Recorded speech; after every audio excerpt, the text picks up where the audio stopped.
This is a recording from the University of Virginia and the More Than the Score lecture series, made possible by the university's Office of Engagement. On September 24, 2011, the question was asked, will an Arab fall follow the Arab Spring? Our recording is introduced by Cindy Frederick, Associate Vice President for the Office of Engagement. It is now my pleasure to introduce our expert panel. We do have extended bios on the table because, as you can see, their experience is wide and vast. But our first panelist is Nat Howell, who is a graduate of the University of Virginia and joined UVA's faculty in 1992 following his career in the United States Foreign Service. Mr. Howell was appointed ambassador to the state of Kuwait in 1987, just 4 months after the Iraq invasion of that country. Our next panelist is Frederick Hitz, who is a graduate of Princeton and Harvard and joined our faculty in 1998, following an extensive career with the U.S. Central Intelligence Agency. Mr. Hitz was appointed the first Inspector General of the CIA by Presidents H.W. Bush in 1990. Our final panelist, John Norton Moore, was the first to join UVA's faculty in 1966 following his studies at Drew, Duke, and the University of Illinois. At UVA, Mr. Moore taught the first course in the country on national security law, and he has held 6 presidential appointments, including serving as the chair of the Interagency Task Force on the Law. Following today's presentation, books by our panelists will be available just behind the curtain in the back, and titles include Siege, Why Spy, and The Real Lessons of the Vietnam War. So please join me in welcoming our panelists to More Than the Score.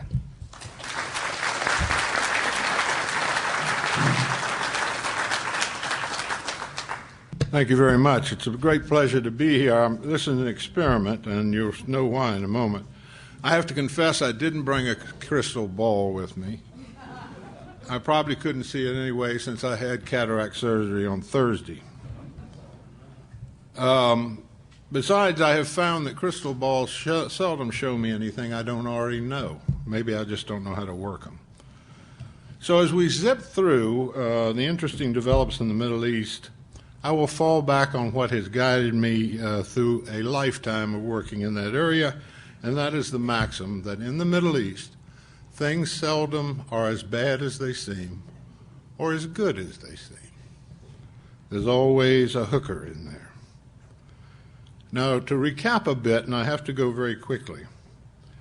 Earlier this year, there was very little of importance happening in the Middle East.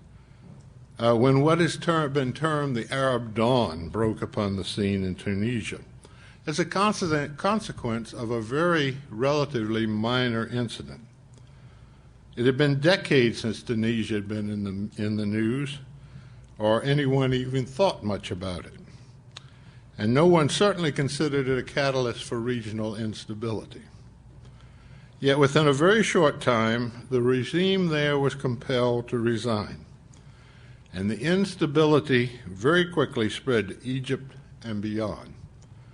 The regime of Hosni Mubarak in Cairo was forced out by popular demonstrations when the Egyptian army refused to intervene in the way that might have quashed the uprising. And of course there have been protests, some of which are continuing, in other Arab states. Yemen, which is continuing now. President Saleh has just returned. The latest reports are he's killed 20 people since he's been back. Bahrain, Jordan, Morocco, and Syria. They all broke out, stimulating in some cases reforms, as in Morocco, and others strife that is still continuing, and which the prospects are not clear yet. It's not possible for me in the short time I have to analyze these individual cases, but we can get into any questions that might be bothering you, hopefully, in the discussion. But what I hope to do here is provide some structure for our discussion. First and foremost, the origins of these uprisings have very little to do with political Islam, with Al-Qaeda, or any of the things that have preoccupied us for the last decade. The demands are basically for reform for a loosening of the grip of autocratic regimes and for greater economic opportunities. In a sense, the movements are a rejection of political Islam or Islamic fundamentalism as a solution for the society's problems. Now, this does not mean that we can ignore political Islam, because they will certainly, like all others, try to profit from this situation. And often they are more tightly organized and better disciplined than the democratic or pro-democratic forces that might oppose them. Unfortunately, I've seen time and time again, the liberals, the Democrats splinter into 100 different parties while the fundamentalists coalesce and the fundamentalists win out, whether it's in a university president election in Algeria when I was there or other situations. So we have to be cognizant of that. Second, this is not the first time that this novel situation of a reform movement sweeping the Middle East has occurred. So let's not get overexcited. Under Britain and France after World War I, there was a serious experiment in parliamentary government which foundered for several reasons, including local corruption and the nationalist reaction to the tutelage of foreign states. A few vestiges of that experiment still exist. You may hear about the Waft Party in Egypt, which actually grew up under the monarchy during the period when there was a parliamentary experiment. But in such cases, these regimes generally fall back on a strongman or a group of strongmen, usually from the military. In the 1950s and 60s, of course, the flavor of the year was pan-Arab nationalism with a socialist flavor. This was a period of Gamal Abdel Nasser in Egypt, and subversion and the influence of that went all the way across the Middle East. It failed to deliver what it promised. It lost a crucial war with Israel. Nasser died, and that sort of faded. Now, this points up a vulnerability of the current euphoria that seems to be animating many people in the Middle East, and which is associated with the Arab dawn. Many of those who supported the overthrow of Mubarak and Ben Ali in Tunisia did so with the expectation that their lives would improve and improve immediately. While there were reprehensible instances of corruption and profiteering under the autocratic regimes, there simply will not be an immediate increase in wealth in these societies. So there are going to be disappointments, inevitably. It's going to take time, even if they stick with it. How these masses react to this disappointment when they realize it will take time, persistence, and patience will test the support for the movement. Egypt, for example, will still be producing 600,000 to 700,000 college graduates per year for which there are no jobs. That's a fact. It's not going to change. And so we have to watch the fact that these people, many of whom supported this movement to overthrow these dictators for various reasons, will not in all cases maintain their unity when they begin to struggle for power. One aspect of these protests is worth noting, and that is that it was the pro-Western, relatively moderate or less draconian dictators who fell easily in Tunisia and Morocco and Egypt. This should not surprise us, because we have known for a long time, for example, that sanctions, which we seem to love in many cases, are much more effective and potent against friends than they are against enemies. And these were, in a sense, friends of ours. And when we withdrew our support, it was a fatal blow. Gaddafi has been driven out, and I think he's finished, although he may linger on and fight for a long time. It could be a good while. But it was a unique situation in the fact that Libya, in fact, is one country with two rival regions, Cyrenia and Tripolitania. And the circumstances there made it possible for the people in the eastern part of the country to have a territory in which they could mount an opposition and fight their way back. As I said, he is finished, but the mopping up may take a good while. Syria is a more difficult case, and Bashar Assad has been willing to massacre his own people to retain his grip. He has his father's brutality without his cunning, unfortunately.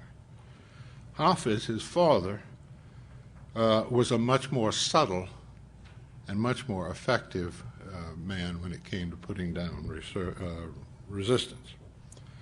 Nevertheless, what's going on there is an existential struggle for his regime, which is made up mainly of minority Alawites, and for other minorities, including the Christians, who support him out of fear of the majority of Sunni Muslims in that country.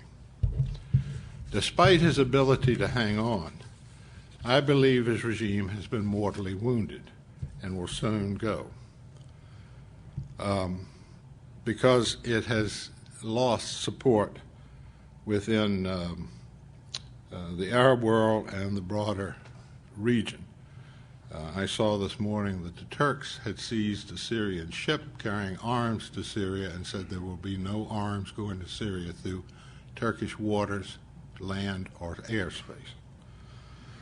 So that is another loss for them, because it was a reasonably good relationship. His alliance with Shia Iran is a further disability, and I don't have time to get into Iran, we can do that later, in inter-Arab relations, and Syrian opposition elements thus far have proven themselves unexpectedly resistant and persistent. Let me conclude this hurried summary with some thoughts regarding what this means for the United States. Assuming that the Arab dawn results in reasonably democratic governments in any of the countries in turmoil, I think we can count on bilateral relationships that are less friendly and harmonious with Egypt and other more moderate states than we have enjoyed in the past. The reason for this is that the Arab populations have long been more critical of U.S. policies than many of the leaders who have made good relations with the United States for their own interests. In fact, the autocrats and dictators have for a long time insulated us from this reality. And let me hasten to add that popular hostility toward policies of the United States is not the result of a dislike of Americans. If you ask an Arab who they like as people, they will tell you more often than not Americans, if they have any experience with them. Nor is it, as some have alleged, out of a dislike for our way of life. The ordinary Arab believes that our foreign policy in the Middle East has often been wrong and just as frequently been unjust. We can argue whether this is unfair criticism or not, but there are many in Europe, and more than you may expect in this country, who would agree in some measure with that judgment. Anti-Americanism in the Middle East, furthermore, will be exacerbated by events at the United Nations this week and next. It was perhaps inevitable that the spirit of the Arab Spring would also affect Palestinians, who have been under occupation for 45 years. Despite the credible efforts of President Obama to end the constant seizure of parts of any future Palestinian states, the prize for which the Palestinians are expected to negotiate shrinks almost daily. Now the leadership has decided to seek recognition of their state at the United Nations, to the chagrin and opposition of Israel and of the United States. A few points regarding this sorry charade.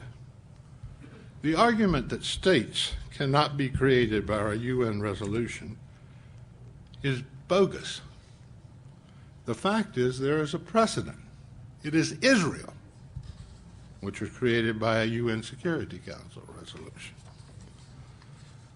Second, the Palestinians have to be aware that whatever happens in New York, they will still have to negotiate with Israel on specifics, borders, passage, all sorts of sharing of water.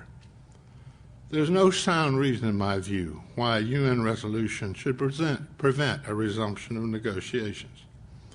And both the United States and Israel at least pay lip service to the two-state solution.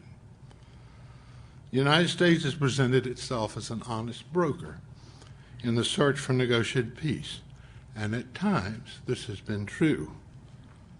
A veto of the proposed resolution will be interpreted in the Arab world and much of the rest of the international community as an abdication of that pretense. We would lose much of our remaining influence in the region, not in defense of Israel's survival and security, but to serve one of its hardline policies. It is going to be even more difficult time to be an American diplomat in the Middle East.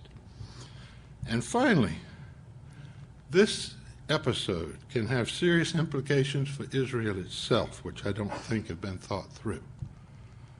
Although Tel Aviv would probably not acknowledge it, one significant line of defense over many years has been the relationships and influence of the United States with the Arab world.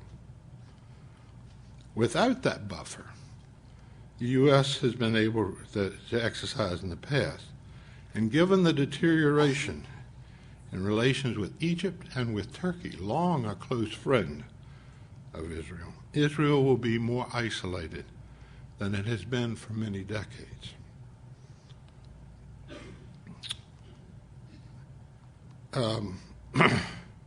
Unless there is some way found to have real progress toward a resolution. Israel today is more relatively powerful in the region than it ever has been in the past, and probably will ever be again in the future.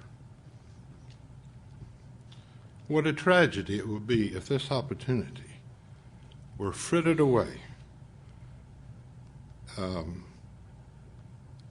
when there is a favorable confluence of factors, including a very sincere war weariness throughout most of the Middle East, for Israel to make an accommodation with the area in which inevitably it must exist. That failure has the potential to imperil Israel's long-term survival prospects. Now, if you think this is an apocryphal judgment, think of where the United States was, its situation, its prospects in the early 90s following the implosion of the Soviet Union, and see what a dramatic turnaround has occurred until today. Thank you very much.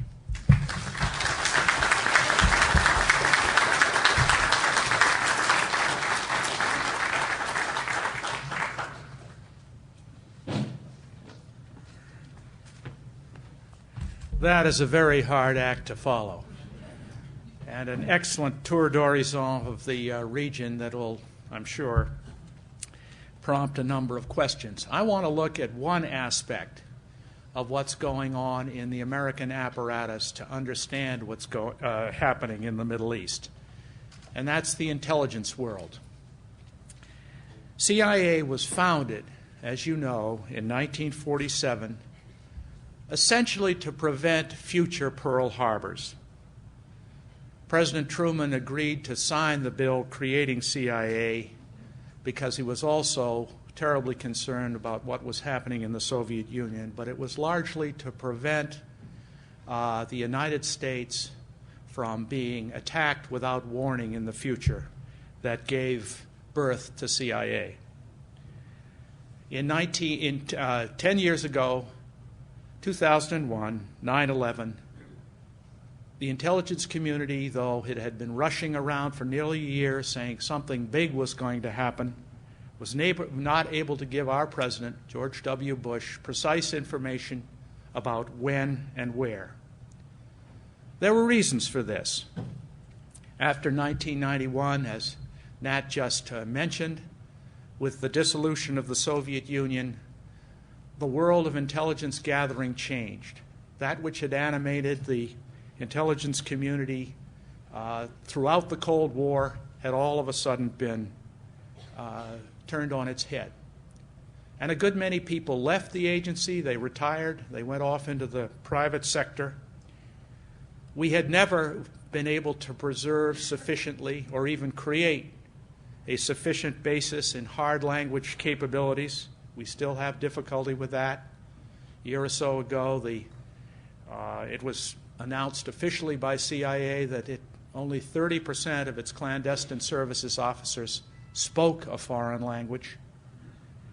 There's little area knowledge. There had been little area knowledge in the important countries of the Middle East that was preserved from that 1991 period. So when 9/11 occurred, we were at a fairly low ebb in terms of both collection of intelligence, precise intelligence on terrorism, and on understanding what was going on in that part of the world. Since that time, and that's what I want to emphasize today, we have embarked on a rediscovery of our roots.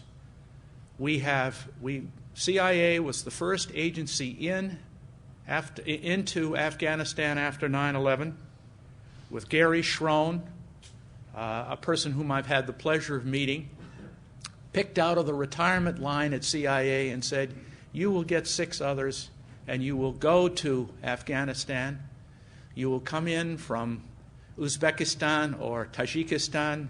You will land in the Panjshir Valley. You will join up with the Northern Alliance, largely Tajiks and Tajikis, and see if you can wrest the control of Kabul and the rest of the country from the Taliban and drive Osama out. They were remarkably successful. This began 17 days after the 9/11 attack.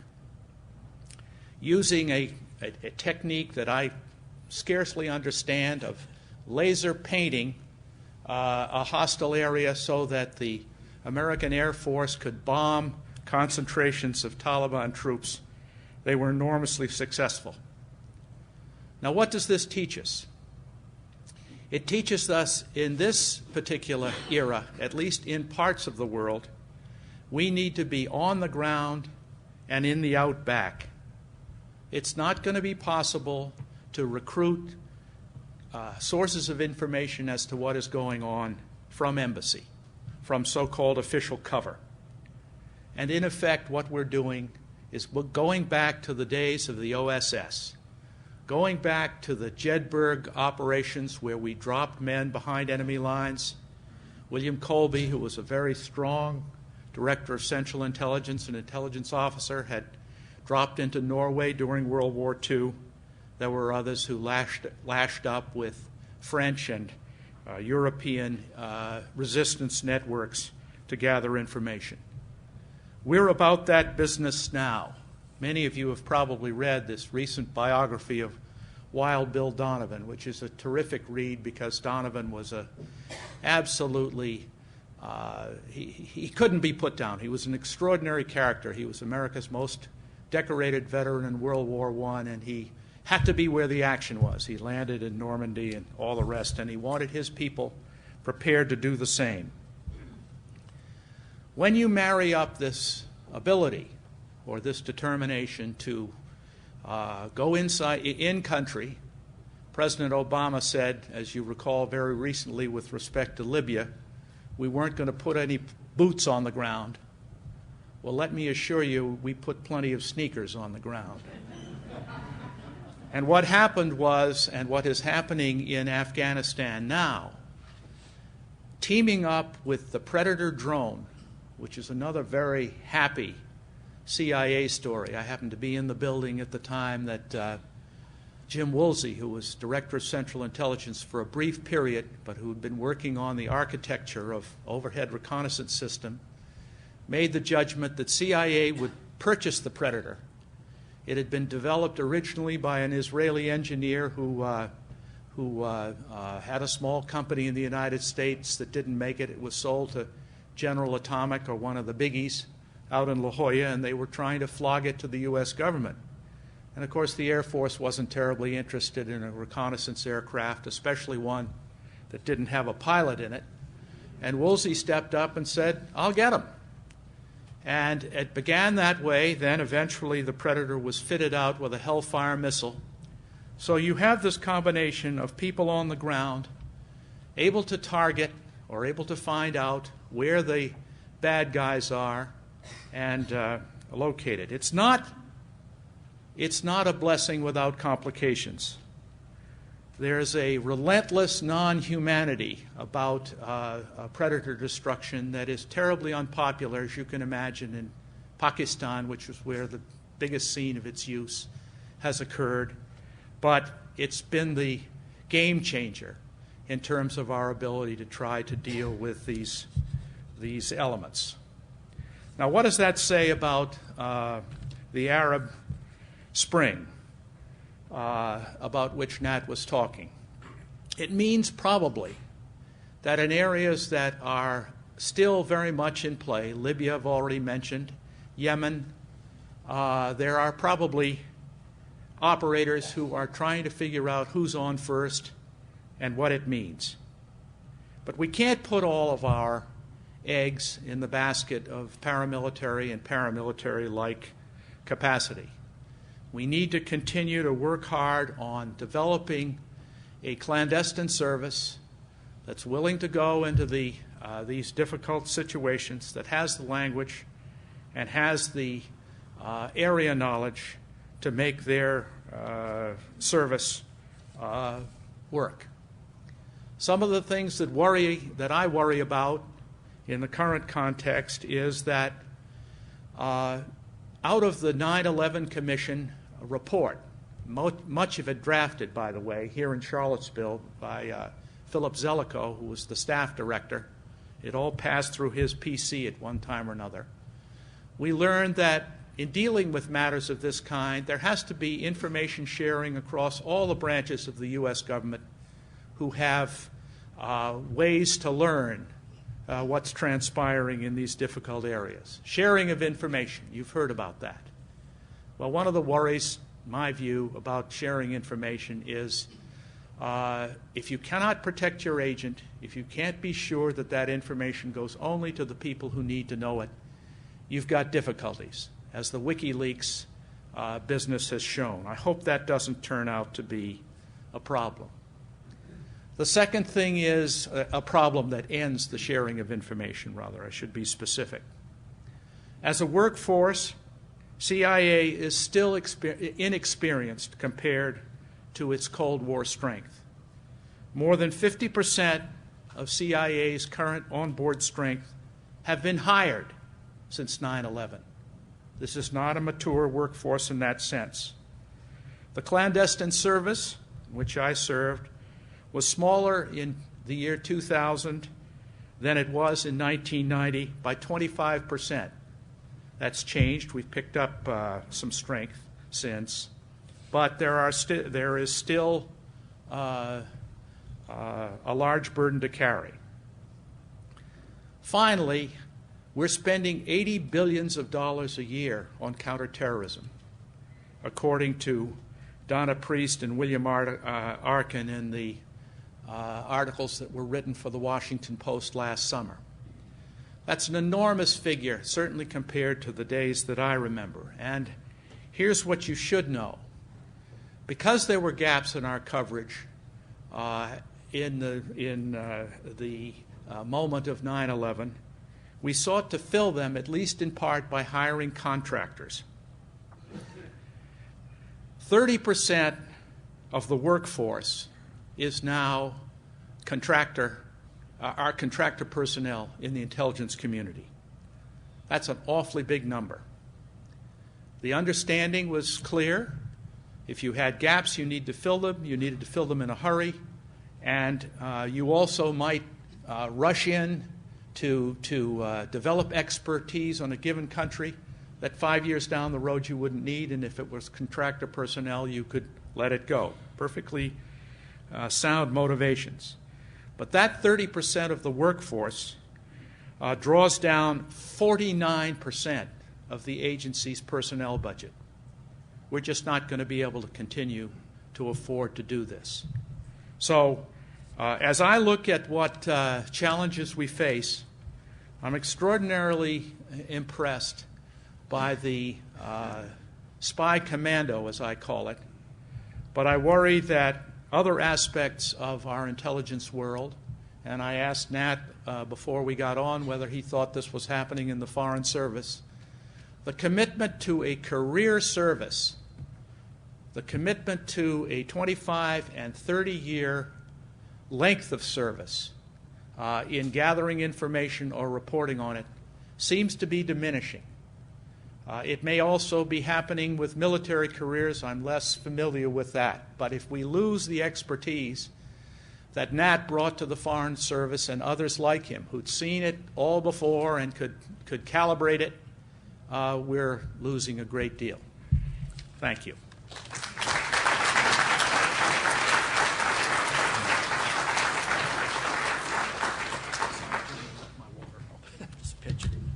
Well, good morning, ladies and gentlemen, and welcome back to this magnificent university. What I'm going to do in looking at the hopes and the fears of the Arab Spring is to provide some of the background data as to why theoretically we believe that a movement toward democracy is in a long-run interest of the United States and the people of those countries. We have some very powerful data now that shows those correlations.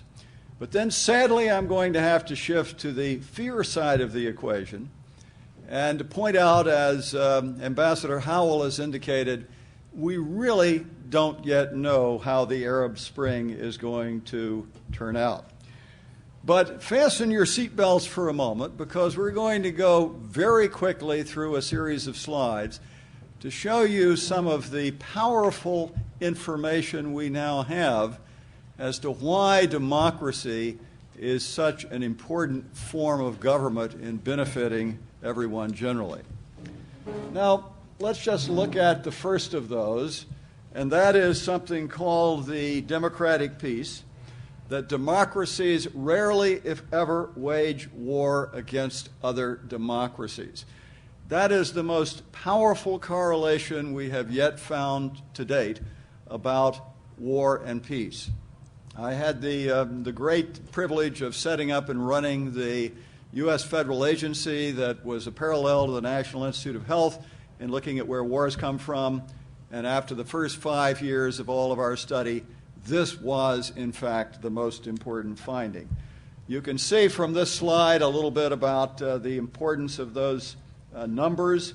If you look at the war years in which democracies or non-democracies are fighting each other, you'll see that democracies have been fighting other democracies, that is, with major wars of over 1,000 casualties at virtually a zero rate since 1816. On the other hand, non-democracies have been fighting democracies and non-democracies on an equal opportunity basis for a rather substantial period of time and number of wars. Now let's shift to the question of human rights, because we know from a book that we funded at the U.S. Institute of Peace called Death by Government that non-democratic governments have been slaughtering their own people at a rate in the 20th century that is absolutely staggering. This is one of the most important facts about international relations in the 20th century that we have. And what it shows is that totalitarian regimes that the author of this study called mega murderers are actually killing their people at an unbelievable rate. If you look at what happened under Lenin and Stalin, for example, or Mao in China, or the Holocaust in Germany, or Pol Pot in Cambodia, etc. And then the authoritarians that can be bad also, the author calls the killers that are killing in the tens of thousands but not the millions. And democracy is not zero, but it's very far down on the overall chain. In fact, if you were to look at the totality of all combatant deaths in all wars of the 20th century combined, It's that little orange or the pink part of that chart, and the democide by totalitarian and authoritarian regimes is the green part. The democide by democratic nations is that little yellow sliver. So you can see this is actually showing that bad governments are slaughtering their own people at a rate 2 to 4 times the totality of all combatant casualties in all wars combined in the 20th century. It's a staggering fact about the nature of the world in which we live. Then let's look at economic development. Well, surely economics relates to simply education and whether you have resources and your closeness to markets. That's surely not a matter of your form of governments or the right structure. But it turns out that it's the right structure that is the single most important factor. Professor North won the Nobel Prize for showing that this was true throughout human history. And here is a recent study that divides the world into 5 different categories, quintiles of greater to lesser levels of democratic freedom. And you can see the perfect correlation here. The most free quintile is that yellow, and you can see how it moves all the way down to the pink at the other end. The least free group of 20% states are not only not growing, they are going backwards. One of the things that was happening under the regime of Saddam Hussein is, in fact, it was moving backwards economically as opposed to going forward.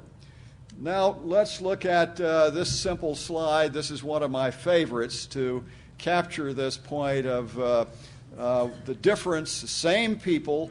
Probably North Korea has better resources. This is a satellite night view of North Korea and South Korea.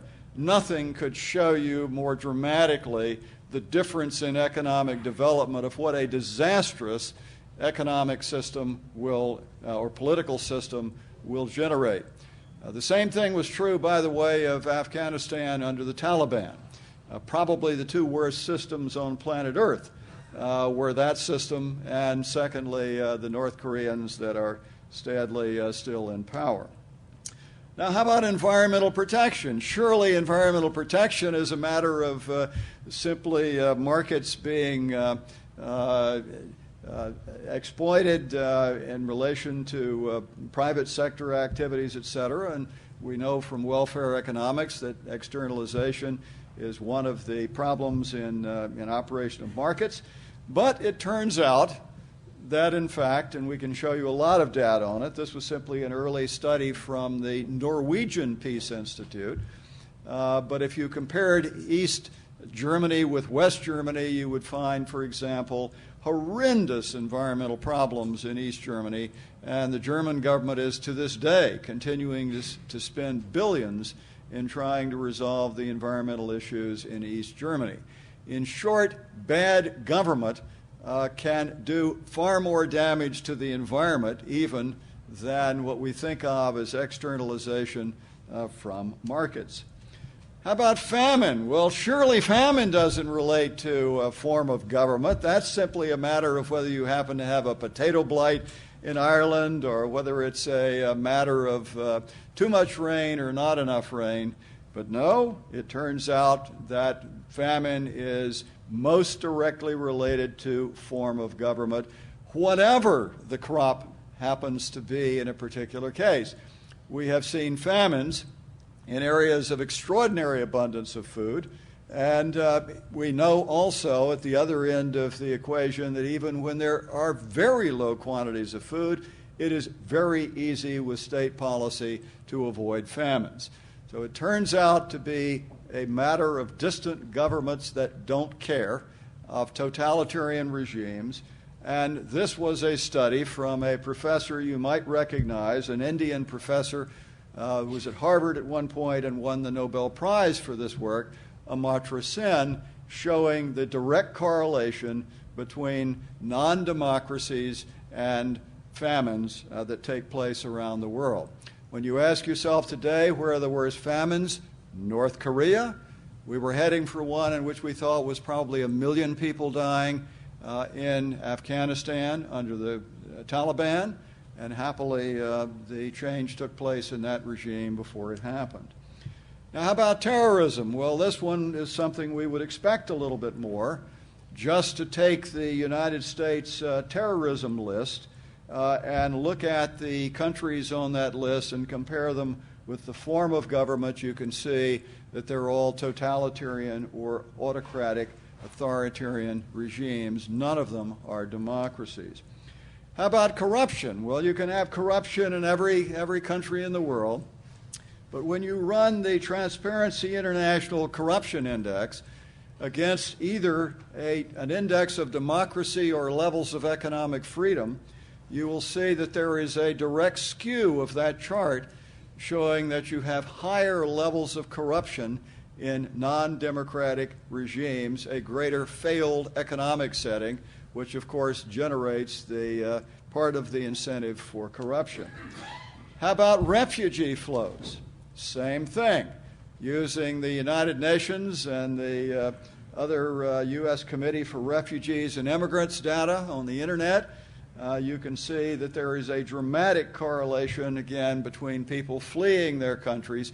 It is, of course, why the old Soviet Union had to put up the Berlin Wall. And when Fidel Castro took over in Cuba, you had about a 10% of the population fleeing. Same thing happened with the Taliban going into Afghanistan, and then it goes back the other way when you get a better government in those settings. Now, that's the good news of what we hope will happen from the Arab Spring in many of these countries. And we have powerful data that in the aggregate shows that democracy is strongly in our interest in a variety of different correlations. However, we don't really know. Will we see truly democratic institutions in Tunisia and Egypt and Libya and Yemen and Syria and the other Arab states? And the answer is we don't yet know. Will the democratic revolutions there instead empower America's enemies or be taken over by non-democratic groups? We don't know a great deal about modalities for effective democracy building, and the goal we fully understand has to be not simply electoral democracy or free elections. You have to go to the governments that are set up that provide the checks and balances, the great Madisonian insight. We were just enormously blessed in the United States with one of the greatest political geniuses that ever lived, that set it up with separation of powers and checks and balances and power set off against power. And that's what we have to wait and see. Will the individual be protected from the state? Will you have effective free media and effective judicial system, et cetera? And then we have this real problem we worry about. Will you have elections one time, the so-called one person, one vote, one time problem, with the bad regimes then coming to power and systematically setting aside the constitutions, as we saw by Hamas in Palestine or Chavez in Venezuela? So we really don't know whether groups such as the Muslim Brotherhood will embrace democracy and reject violence as the transmissions go forward. So thank you for the opportunity to present some of this data for you.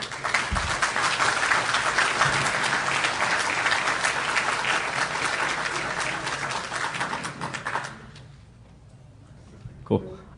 Thank you guys for coming, first off. My question is primarily for Professors Hitz and Howell. Professor Howell, you mentioned that there was kind of a rise of anti-Americanism in the Middle East, and then Professor Hitz, you talked extensively on the intelligence community, especially with reference to sneakers on the ground, particularly in the Middle East. I was wondering how you thought those two ideas might intertwine. Having spent time in the Middle East myself, often as an Arabic speaker, the first question that you get is, why are you here? Why do you speak Arabic? Why do you study Arabic? And, you know, a lot of times that's like, well, maybe this guy works for the CIA. That there's a definite fear there amongst Arabs, and I was just wondering either what the intelligence community does to address that, or what it should do to address that? Thank you. You want to go first? Am I on? Okay. This is a problem. I think it's a problem the Arabs have. When I was studying Arabic in Beirut, they used to look at me and they would say, "Oh, you're going to the spy school," which there was a spy school that the British ran it, Shemlan, but we had our school in Beirut as well. And my answer to that was, yes, I'm going to master Arabic, and then they're going to drop me into the Yemen, and I'm going to pass for a Yemeni. I mean, if you've ever seen a Yemeni, they're about 3 feet tall. I said, but seriously, this is a lack of confidence. I said, you think your language has nothing in it that's worth knowing? I mean, that was and they was, oh yeah, no, it's, we got a lot to say. I said, well then why do you object to somebody learning your language? Are you saying things we shouldn't hear? I know. But let me say one thing about resources. You mentioned the CIA cadre. The State Department was reduced every year I was in it from 1965. When the Soviet Union imploded, we created 14 new embassies without a single additional officer being assigned to the Department of State, which meant that other embassies had to be stripped, because we're talking about 4,000 people worldwide to staff the Department of State and all the missions overseas. It's a little larger now. So we're not putting the resources into places. We had gotten to such an extent. I was in Kuwait the summer the Iraqis invaded. My political officer left in May, and his replacement was due in September, because we no longer have contact replacement. We no longer have that ability to say, this guy over here can tell you about this, and let me introduce you to these people. And that may be explaining why the appeal of the Foreign Service as a career is diminishing if you have to do too much. That's right. That's right, it is. So we've got a lot of resources in a lot of places. Secretary Gates made a telling, do you know there are more military bandsmen in the military than there are people working in Foreign Service? Let me say a little something about the question with respect to this gentleman being taken for a CIA person because he spoke such good Arabic. Would that were the case in terms of our own language speaking, that is, the CIA's own language speaking. But let's put it this way. We're working on it. And I mention this because I throw it open to you as citizens of the United States. It's sort of a parallel to Nat's point about not providing sufficient appropriations so that the State Department could man all the bureaus that it has open or wants to open. The same thing is true with respect to American language training. We've been on this case at least since Sputnik. And the fact of the matter is you're not going to get it. I see it all the time in the wonderful students I have the privilege of teaching. They're taking Arabic. They get it. They're taking Chinese.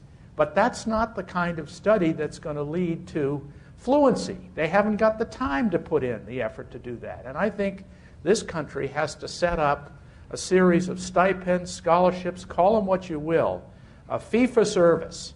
You learn that language so that you can give an interview on Al Jazeera and agree to give the U.S. government 5 years of your service, and we're going to pay you a decent wage to do that.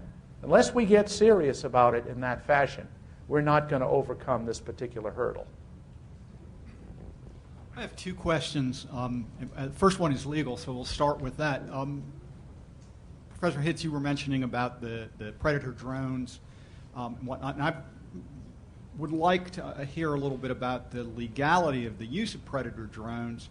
In particular, I've read some articles that suggest that if non-uniformed personnel are flying them, that potentially that is comes to the realm of war crimes, since it's not a military operation. That's the first one. The second one is, and it goes back to what you said in the beginning, Professor Howell, regarding the Arab Spring and what's currently going on in the UN. Can you explain what the strategic relationship is between the United States and Israel? I mean, I get the long-term relationship. It's cultural, it's moral. I'm not in the intelligence community nor in the military community. Maybe there are some things, but I don't see, Israeli troops going into Iraq with us or anywhere else. We don't want them. Well, of course we don't. So if you could maybe elaborate a little bit on what really is the strategic value of our alliance with Israel. Let's get the legal. Thank you. I will take that legal issue, since this is what we do in the national security course all the time. The answer is that in general, the drone program is lawful.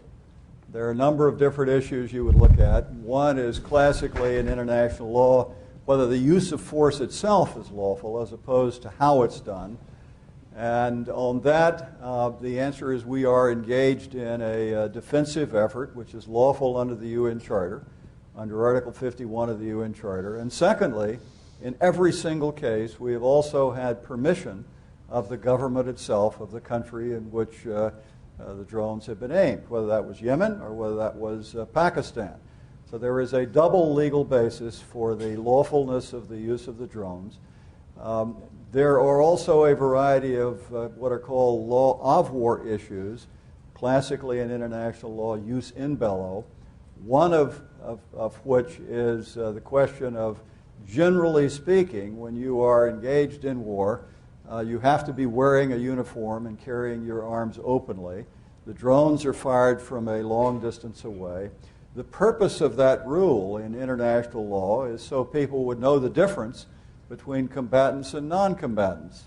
Since any drone operators that are not in the military are not on the battlefield, you don't have that issue, and so it really isn't a problem in relation to the policy of the underlying the law of war.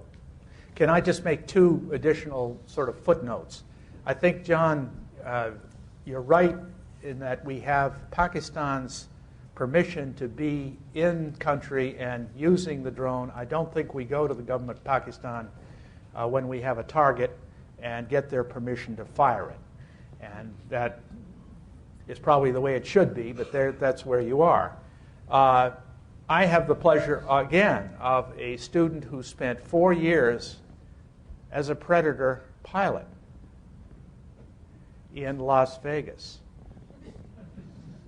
So you have this rather colorful situation. Told everybody was playing the slots. Where he was, exactly, where he was doing his 9 to 5 in the tunnel doing the targeting, and then he went out a little tired and overworked mentally and played the slots all night.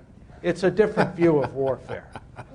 Let me just add to that. We do not need, under international law, to be getting the approval for each individual shooting. Basically, it's an understanding and an approval by the country that we're there, just as if you were engaged in a defensive effort in trying to get Saddam Hussein out of Kuwait. You need a Kuwaiti government permission initially to provide collective defense. You don't need then to go to the Kuwaiti government to ask permission for every one of the strategic decisions you're making.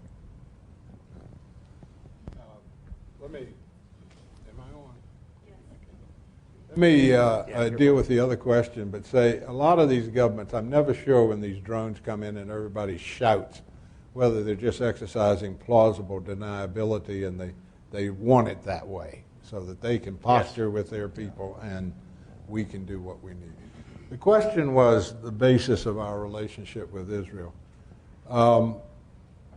The United States has supported Israel from the beginning. We were one of the first to recognize it. The other one was the Soviet Union, and then they sort of dropped off for a while. And we have a strong interest in the survival and the welfare and security of Israel.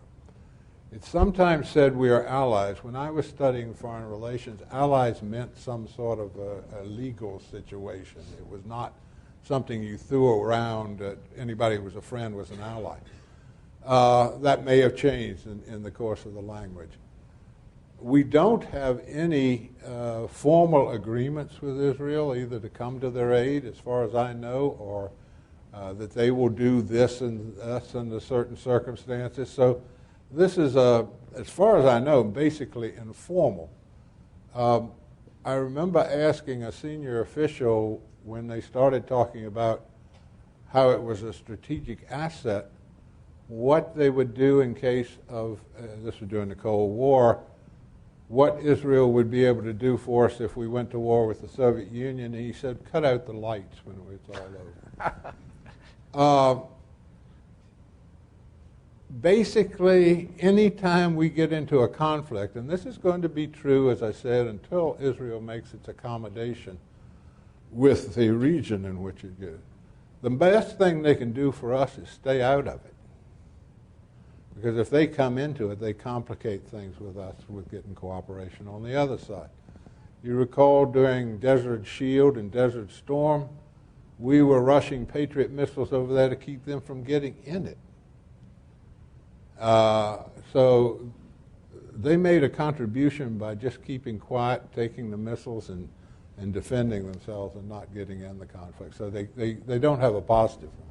Althea says we have 5 minutes. Oh, 5 minutes. You're a taskmaster. The news media, anytime you're seeing, riots break out or acts of terrorism so much, all the time there are men displayed.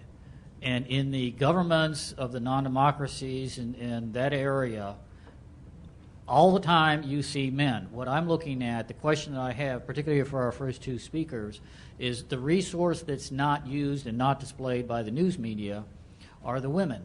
They've got intelligence, they've got a lot of things, but the religion sort of suppresses their contribution. So my question is, what role do you see for the women to be able to affect change in a positive, democratic manner, or at least to reduce the level of terrorism? You want me to? Yeah, go ahead. Yeah. I'll cut you off. All right. The women have an important role to play, and you may not see them on television, but there are a lot of them. In Egypt, there have been some very active women for a long time. I think, for example, back around the post-World War II period, Aziza Hussein, who was a big campaigner for birth control and things of this sort. So I know during the Iraqi occupation of Kuwait, which I know very well, having shared the accommodations provided by Mr. Saddam, the women in Kuwait played a tremendously important. I mean, they had a lot of assets. First, they're not as likely to be suspected. Second, they wore, which they don't always do otherwise, but they wore these tremendous abayas, which you can carry 3 Kalashnikovs hanging around you. And they smuggled the weapons all around town. They led demonstrations where on the monthly anniversary, they all went out on their roofs and they ululated. Have you ever heard the ululations? You remember Lawrence of Arabia when they left the Wadi Rum to go attack Aqaba and they rode by and these women were up on there? That's the way they send their men into battle. And they drove the Iraqis nuts until they started killing them, and then they had to back off of that. So, I mean, Kuwait, for example, you wouldn't believe it, but Kuwait has women in parliament. They have 4 parliamentarians. They have an ambassador who's a woman. They have vice ministers and the president of the university. So there's a lot more going on with women in some places in the Arab world that you wouldn't expect to look for them. And I expect them to play an increasingly important role. And in Afghanistan, too. Make no mistake about it. In Kabul and other places where there's a lot of commercial activity, the women do not want to go back home and take care of the pots and pans. The children want to continue to go to school. So we've got an awful lot of assets of that kind keeping the Taliban at bay. We have very little time and a lot of speakers, but I'd like to ask Nat a question really that's the question mark on my last slide. I know you have no crystal ball, although some of us think you might. But in any event, can you tell us what the conditioning factors are when you look at what's likely to happen in the Arab Spring? Are we going through time to go to liberal democracy, more serious democracy, or what's the level of risk that this is going to be basically sidetracked? I think basically you have to recognize that nobody gets to liberal democracy in one swell swoop. Or swell swoop. I said it the wrong way so long, I still say. It's going to be, democracy is a messy process. Look at us. And, and there are various routes. It doesn't have to look like us. The Gulf are dealing out of a consensus. We talk about the emirs and that thing as if they had absolute carte blanche. They don't. They have to build a consensus. And so they approach it from that direction. But I found out, for example, that if I have a problem and I'm in Kuwait or Bahrain or Oman, I know where the emir is, and I can go talk to him on the given night that he's sitting. If I want to tell the President of the United States what I realized this when I was in the State Department, I write him a letter, some clerk stamps, buck to state, it comes over to me, and I have to answer it. The President never sees it. So, I mean, we say we have this wonderful system, but it has its flaws too. So it's going to take a long time for this to develop.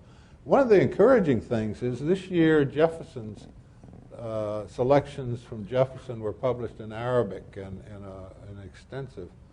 So there are people who are aware of this. We had the former reformist president of Iran here several years ago, and he had read Jefferson, and he had read Montesquieu, and he had read a lot of the people, Locke, and the people that went into our system. So there are a lot of people who are studying these things. Now, whether they can overcome the people who aren't studying anything is a question that I think all countries have. My wife can be dependent on to shut me out. One more question. I'm sorry. Alumni Association is going to get me. You're up. The question regards negotiations that have been set up in the last 24, 48 hours. And the question is it possible for Palestine and Israel to negotiate? They have tried before, and there is a breakdown on both sides. But particularly in some of the negotiations, the Palestinians could not follow what was negotiated. Can they do it next time? Both sides have not followed what was negotiated. Yeah. Benjamin Netanyahu was the man who torpedoed the Oslo Accords by not making the marks. And the Arab Intifada did not arise until he had not made the withdrawals that were specified under Oslo. So I'm not blaming one side or the other. They're both to be blamed. Althea, we've got time for this gentleman behind. He wants to go. Thanks, Fred. My concern goes to the perhaps a perfect storm here of the very capable General Petraeus going to CIA, and when have we ever had someone who's so vested, who knows the theater that well, and is so vested in the outcome, as we all are with treasure and loss of life. But what would prevent the agency from becoming with shrinking budgets and all this pressure, of becoming a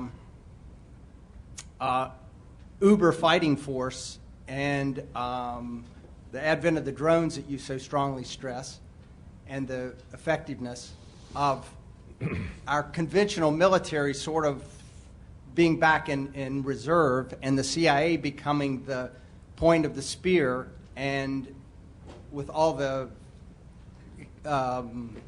sort of less than conventional forces. It seems like that would be the future, and the CIA becomes hugely more powerful, more germane, and more shrouded in mystery.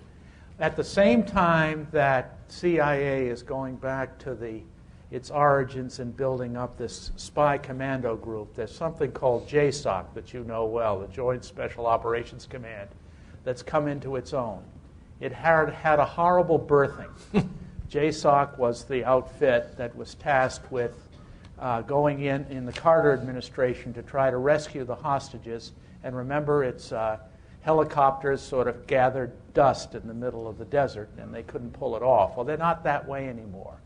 And a lot of what CIA is doing is just one of the appendages to a JSOC capability involving the SEALs, Army Rangers, and a whole other number of things. In short, the military is not going to get out of this. But my 17 days with Gary Schroen getting first in Afghanistan is something that still the military has trouble with. If you read about it, you realize that Rumsfeld he was pulling his hair out. And he was saying, I want our guys in there fast. And they said, but there's no search and rescue possibility, Mr. Secretary. We can't do it. So, quick reaction, you'll still have CIA. Petraeus is a policy wonk. He's got a big PhD from Princeton, and he's very good at back and forth. He's going to make those analysts really perform. If they come before him and try to fog it by him, he's going to nail them. And I think this is going to be very healthy for the organization.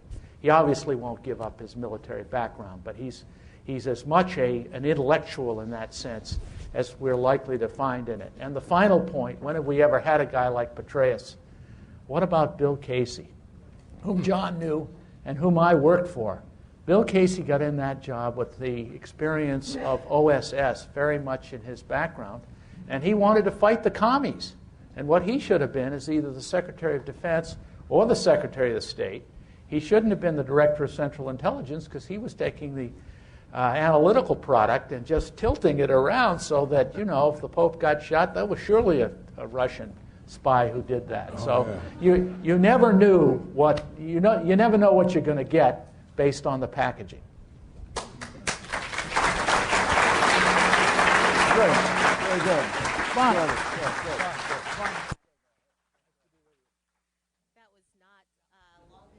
All. An hour is way too short to have three wonderful speakers with such great knowledge. Let's give them another round of applause. On behalf of the Alumni Association and the Office of Engagement, we have gifts for them. The bookstore is selling books, their books, right out in the annex, and they're going to make their way there just shortly. We also have a few drawings, and thanks for coming this weekend.